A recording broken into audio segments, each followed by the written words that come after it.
15 مليون مريض بفيروس سي في مصر، منهم 1,700,000 طفل. صدقوا فعلا ان في امل للعلاج من المرض البشع ده لما اعلن الجيش عن جهاز كومبليت سي كيور. بغض النظر عن ان كل منظمات البحث الدوليه اعلنت ان الجهاز ده مش حقيقي، وان معظم العلماء المصريين زي الدكتور مجدي يعقوب والدكتور عصام حجي حذروا الشعب المصري بانه بيضحك عليه وان الجهاز بيعتبر فضيحه علميه كبيره، الا ان الناس فضلت مصدقه وقال لك ده الجيش وما بيكذبش وانتم مش عايزين الخير لمصر. قصه الجهاز ده باختصار هو ان كان في واحد بريطاني اسمه جيمس MC كورمك ظهر وقت حرب امريكا والعراق، واعلن عن جهاز بيكشف المتفجرات من على بعد 600 متر، وزي اللواء عبد العاطي بتاعنا بالظبط. عمل كام فيديو اشتغل بيهم الناس وجاب كام عربيه، والجهاز قعد ينور، والحكومه العراقيه انبهرت واشترت 6000 جهاز ب 270 مليون دولار. وقتها العراق كان بيحصل فيها تفجيرات كل ساعه تقريبا. الجهاز طلع اشتغاله، والراجل ده اتقدم للمحاكمه واتسجن 10 سنين. نيجي بقى عندنا احنا، من حوالي شهر كده الجيش اعلن انه هيعرض الجهاز على لجنه لتقييمه بشكل علمي، وغالبا التقييم ده بياخد من 2 لحد 10 سنين. يعني بعد ما الناس صدقت انهم خلاص هيتعالجوا من المرض ده،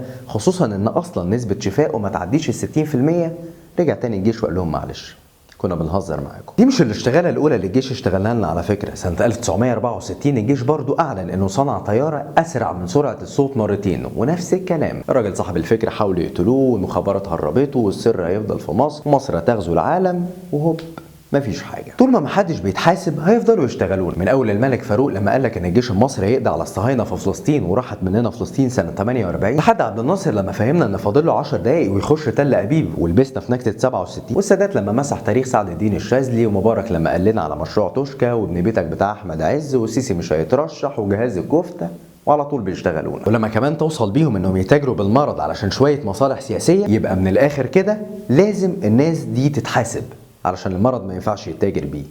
اشوفكم على خير.